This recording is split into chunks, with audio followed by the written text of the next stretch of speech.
Notre belle province a une tradition fromagère depuis longtemps. Au fond, c'est la France qui, en plus de la langue française, nous a fait deux des meilleurs cadeaux de la vie. Le vin et le fromage. Je suis Susana Ochoa. Bienvenue à la beauté du vin. Cabral, depuis 20 ans au Québec, est fier de vous présenter cette émission.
Bonjour, mon nom est Jocelyn et bienvenue au fromage de l'île d'Orléans.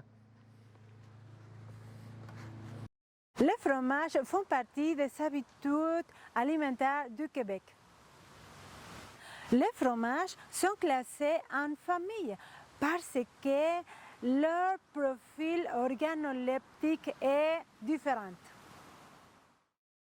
Élaborés avec cette même méthode ancestrale rapportée par leurs ancêtres français, le fromage de l'île d'Orléans nous présente la recette originale. Découvrez avec la famille Labbé le premier fromage fabriqué en Amérique. Pour parler un peu de l'histoire du fromage de l'île d'Orléans, c'est un fromage qui vient de l'Europe, en fin de compte, de l'ancienne Champagne, une petite région qui s'appelle Soumaintrain. Soumaintrain, c'était à mi-chemin entre Paris et Dijon. Donc, il y a des gens qui sont venus de cette région-là, qui sont venus sur l'île d'Orléans, qui ont amené avec eux aussi du matériel pour fabriquer le fromage. Mais ils n'ont pas été capables de fabriquer leur fromage ici à cause de la température qui n'était pas la même que celle qui était en Europe. Et on en est arrivé à travailler et à produire le fromage de l'île d'Orléans. Ça date de 1635. Il faut savoir que Champlain a fait venir ses vaches en 1610 et il a fait venir 3 vaches. On soupçonne qu'il devait y avoir une vache mâle parce que ça s'est multiplié.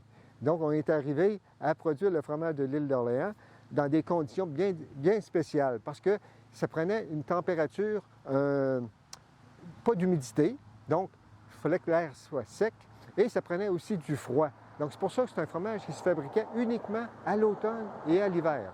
Et le fromage de l'île d'Orléans, à ce moment-là, était consommé sur 3 formes. La forme fraîche, qu'on appelle la faisselle, et le fromage à rôtir, qu'on a baptisé le paillasson, et aussi le fromage, le raffiné, qui, lui, séjournait dans un coffre en érable durant une période à peu près de 28 jours, enrobé dans un linge et tourné occasionnellement pour lui donner, en fin de compte, répartir sa saveur. Donc, c'est les 3 fromages, je veux dire, qu'on fait ici, donc au fromage de l'île d'Orléans. Ce qu'on a respecté aussi, c'est toute la méthode de fabrication qu'on a essayé d'adapter en fonction des exigences du MAPAC, en fin de compte. Et on est arrivé à quelque chose de réellement intéressant et qui répond très bien à ce qu'on attendait des fromages de l'île d'Orléans.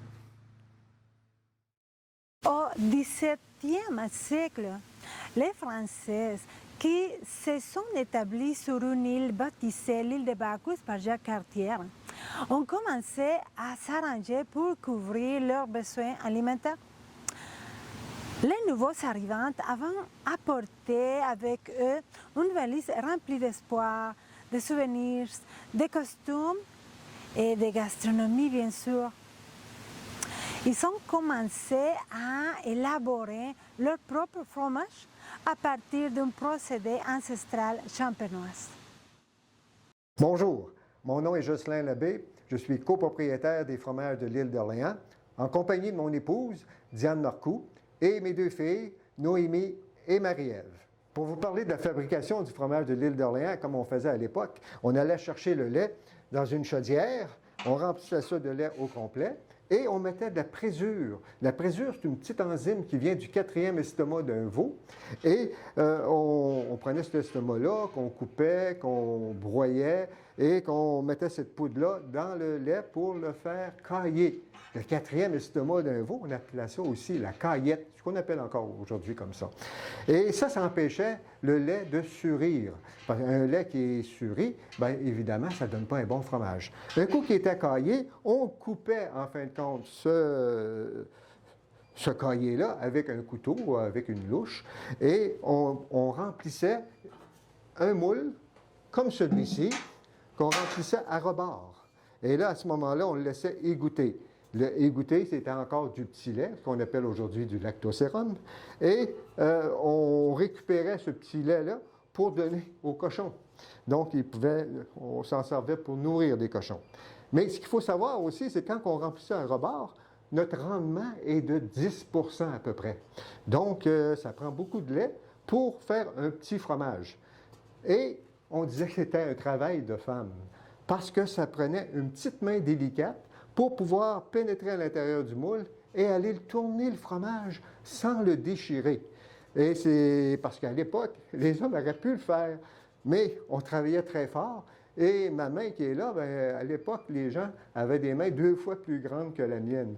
Donc, à ce moment-là, c'était, parce qu'ils travaillaient, c'était tout manuel, hein, il n'y avait pas beaucoup d'outils. Donc, c'était difficile pour eux autres d'aller chercher le petit fromage et de le tourner sans le déchirer. Un coup qu'on l'avait tourné et on l'avait salé à la volée, on allait le déposer sur un petit tapis de jonc qu'on appelle le paillasson. Donc, on le mettait sur un râtelier, comme une genre de petite échelle, qu'on suspendait au-dessus du poêle à bois. Et à ce moment-là, on récupérait le petit lait qui goûtait encore dans une panne et qu'on utilisait par la suite, comme je vous disais tout à l'heure, pour nourrir des cochons. Et on le laissait sécher au-dessus du poêle à bois. Et on arrivait à produire une galette. Et cette galette-là, ben, c'était notre fromage à rôtir. Donc, c'est un fromage qui avait une saveur quand même assez particulière parce que sur les paillassons, il y avait comment on appelle ça, des bactéries ou plutôt des levures qui étaient sur ces roseaux-là qui allaient caractériser le fromage. Et c'est pour ça que ce fromage-là était différent, qu'on ne pouvait pas le reproduire n'importe où. Parce que ici, ces roseaux-là venaient de l'île d'Orléans, sur les battures, et on coupait ces roseaux-là pour en faire le paillasson. Mais qu'est-ce qu'il y a de spécial à l'île d'Orléans? C'est que l'eau commence à être salée, et il y a le phénomène des marées qui vient inonder les roseaux à marée haute et assécher à marée basse. Tout ça, ça créait des conditions très particulières pour le développement de certains micro-organismes qu'on appelle des levures, qui étaient sur ces roseaux-là, sur lesquels on déposait le fromage et qui allaient caractériser le fromage de l'île d'Orléans. C'est pour ça qu'on ne pouvait pas faire le même produit en dehors de l'île, parce que la saveur était attribuée aux micro-organismes qu'on allait chercher sur ces petits roseaux-là. L'activité de vin et fromage, en plus de permettre de faire de belles découvertes gustatives, est une formule idéale pour prolonger les soirées entre amis. Cette type d'activité est pour tous les goûts parce qu'on peut accorder le fromage avec des bières, de porto, de cidre, du fond et aussi avec du vin. Le fromage de l'île d'Orléans, la partie suprême, c'est le fromage affiné.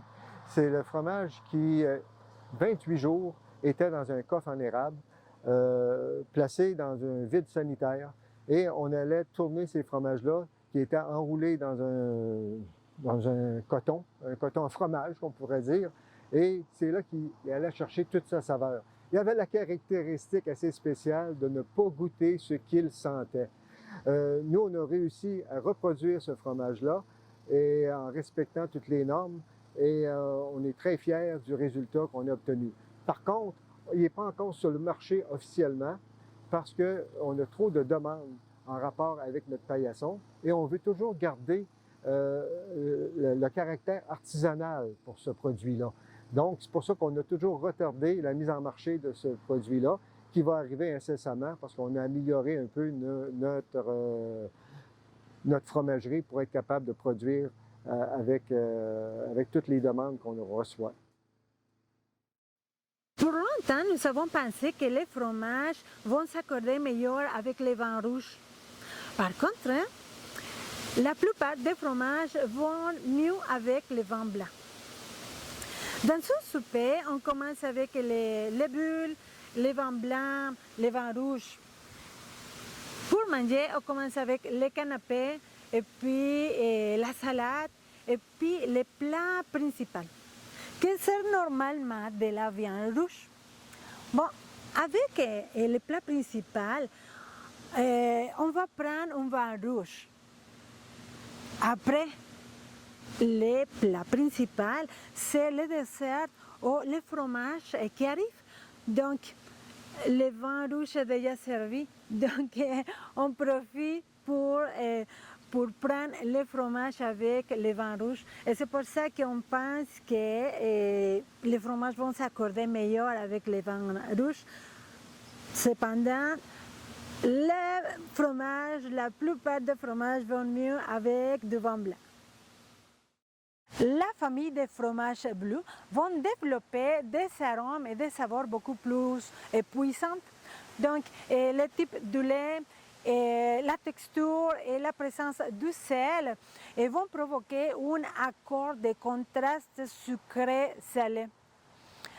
Vous pouvez accorder un fromage bleu avec un liqueur de l'appellation des Sauternes, un vendange tardif canadien, un porto bien fruité, ou tant mieux, un vin de glace de Québec. Donc, si vous allez prendre un fromage de chèvre, je vous propose de l'accorder avec un Sauvignon blanc de la région de la Loire en France. Si vous décidez un vin rouge, alors prenez-le avec un gamay ou un pinot noir, un rouge léger de la même région de la Loire en France. Pourquoi? Parce que c'est la Loire, le berceau du fromage de chèvre. Donc, voilà un accord régional. Les pâtes molles à croûte fleurie, telles que les brie et les camembert, sont des fromages élaborés à partir de lait de vache, qui va nous donner des fromages plus crémeux. Donc, ils vont développer également des arômes de beurre et des noisettes. Ils vont aller très bien avec un chardonnay boisé, un chardonnay de la Californie, pourquoi non? Pourquoi non? Pourquoi pas? La famille des pâtes pressées comprend les fromages gruyère, comté, cheddar et thon, par exemple. Donc, certains fromages de cette famille vont s'accorder mieux avec les vins rouges, mais aussi ils peuvent bien s'accorder avec les vins blancs. Donc, par exemple, pour les fromages comté, les fromages comté peuvent s'accorder avec un vin blanc provenant du Jura, que c'est le vin jaune. Ne pas confondre avec un vin orange. Non, le vin orange c'est une autre chose. Donc, un vin jaune provenant de Jura, de France, cépage savagnin, est une spécialité de cette appellation. Donc, le vin Jura est un vin de voile. Donc, c'est un vin qui va avoir, vieilli environ 6 ans ou plus. En dessous des chênes, non huilles.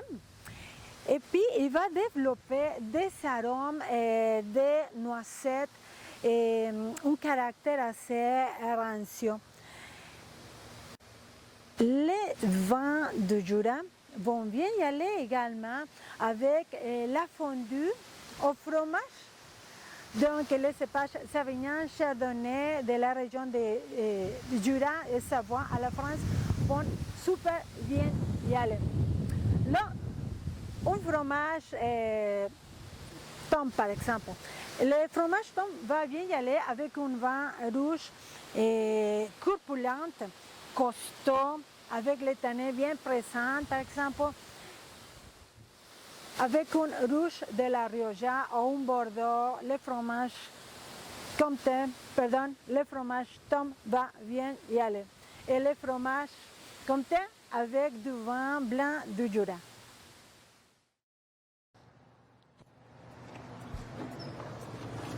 Bonjour, mon nom est Jocelyn et bienvenue au fromage de l'île d'Orléans.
N'oubliez pas d'aller visiter labeauteduvin.com.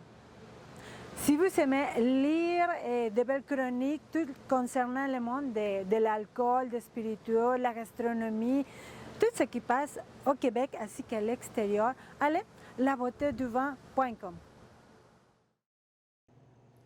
Les fromages de l'île d'Orléans vous offrent le faisselle, le paillasson et aussi la conquête qui est notre fromage cheddar. Donc, venir au fromage de l'île d'Orléans, c'est venir déguster une page d'histoire. Pour les fromages de chèvre, j'aimerais vous présenter un vin provenant de Chili, Conosur 2020, qui c'est un vin blanc issu de Sauvignon blanc.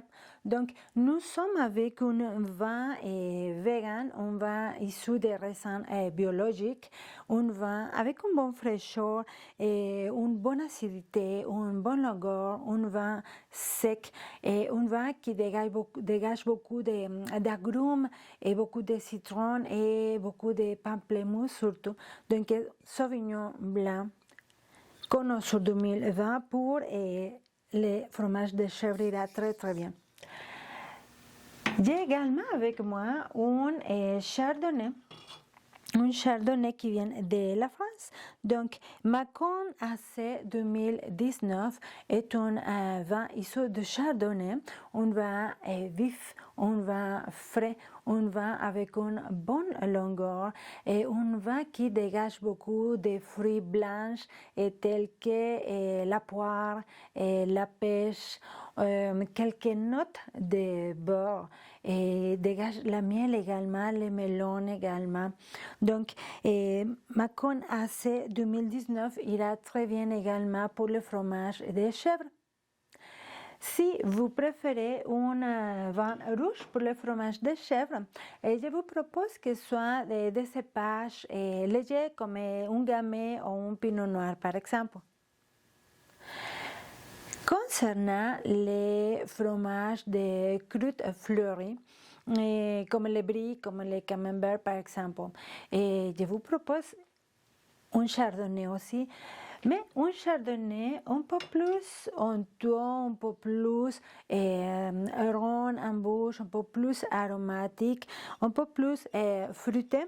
Donc, le domaine La Iter Chardonnay 2020 et nous offre un vin très fruité et un vin floral et un vin avec beaucoup de miel au goût, des fruits blancs juteuses également, un vin sec avec une bonne acidité et comme je vous disais tantôt, des fruits blancs et tropicaux comme la pêche juteuse, comme la mangue par exemple.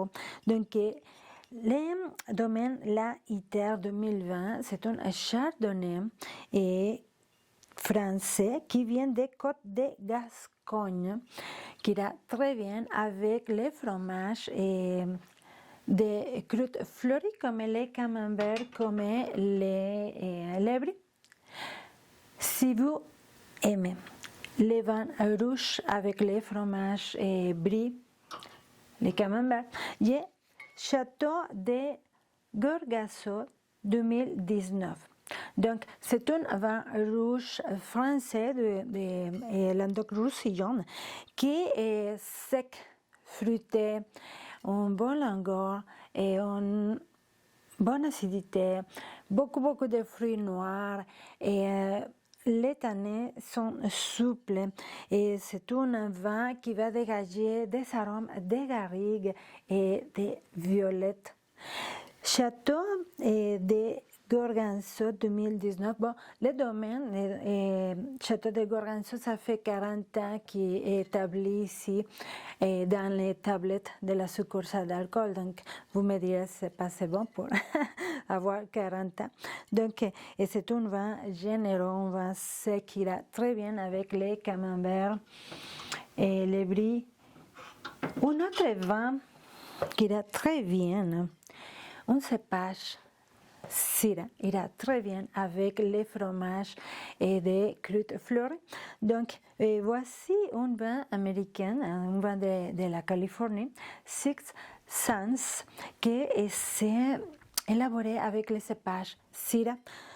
Là, nous sommes devant un vin costaud, un vin épicé, un vin corpulent, avec beaucoup de présence, un vin fruité, épicé,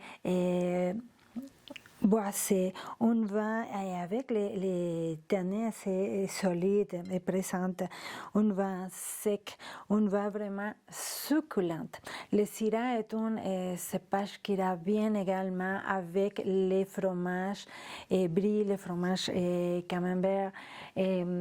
Si vous les combinez les fromages avec des fruits secs également, les noix, les amandes et la confiture, ça ira très bien avec cet vin que je viens de vous présenter. Pour les fromages de pâte pressés tels que les gruyères, les comtés, les cheddar, les thon par exemple, et je vous propose des vins assez corpulents également comme un vin de la Rioja, un vin espagnol, un vin de Bordeaux. Donc voici un vin espagnol qui ira également très bien, c'est el Bonhomme. El Bonhomme 2019. Bon, voici un vin espagnol issu de Cabernet Sauvignon et de Monastrell, un vin sec et beaucoup de fruits noirs et un vin aromatique, un vin puissant, un vin corsé. Et vous allez trouver beaucoup de figues et de prunes en bouche, un vin très aromatique, un vin très intéressant qui ira très bien avec un cheddar par exemple. Un autre vin espagnol qui est ici pour vous vient de La Rioja. Donc, Cosme Palacio Vendimia Seleccionada 2018, un vin rouge qui vient de La Rioja, issu de Tempranillo 100%.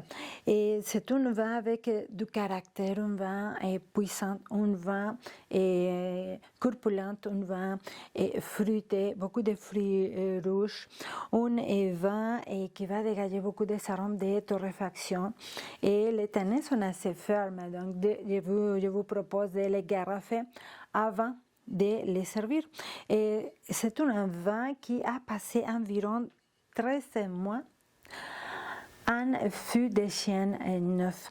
Donc, Cosme Palacio est un vignoble qui est né en 1894 environ. C'est un vin vraiment avec du caractère comme les vins de La Rioja. Il ira très très bien, et oui, bien sûr, avec un fromage Tom, cheddar, gruyère, mais aussi avec les saucisses. Là, j'ai un autre pour vous. Un vin qui vient de Portugal. Donc, ici, j'ai avec vous du Aurum. Du Aurum Colheita 2018. Bon, du Aurum signifie partie à partir de deux. Donc, c'est un vin élaboré à partir de deux œnologues. C'est un vin élaboré à partir de deux régions vinicoles de Portugal. Donc, voici un vin sec, un vin corsé, un vin fruité, un vin qui va dégager beaucoup de fleurs, de violettes, de prunes et de tabac, des arômes de tabac que vous allez trouver. Un vin sec, corsé, et un vin présent, un vin avec les tanins assez présents et assez fermes. Et un vin assez boisé, un vin que vous allez trouver beaucoup de fruits noirs. Moi, j'aime beaucoup les fruits noirs, comme la prune, comme les figues, et les cacao, les arômes de torréfaction et le tabac. Tout ça combiné, c'est ce que vous allez trouver en bouche, idéal pour le fromage fort, pas fort, sinon avec un goût prononcé. Là, si on veut, on va pour un fromage fort. Là, à ce moment, pour un fromage bleu persillé, par exemple, j'aimerais vous proposer un de mes favoris, que c'est un Porto. Taylor Flategate Late Bottled Vintage Porto 2006. Vraiment succulente, adorable. Incomparable, c'est un super bon Porto qui va dégager beaucoup de fruits noirs, beaucoup de fumée, et beaucoup de arômes comme la violette, des fleurs mauves par exemple. Et on va vraiment avec les tanins intégrés, c'est pas nécessaire de les carafer, on peut le boire tout de suite. Sera très très bien avec les fromages forts, et comme les fromages bleus, comme les fromages persillés par exemple. Les fromages vieillis, ça va aller très très bien. Donc c'est ça. Voilà mes suggestions pour votre assiette de fromage. Merci beaucoup pour être avec nous. À la semaine prochaine. Cabral, depuis 20 ans au Québec, est fier de vous présenter cette émission.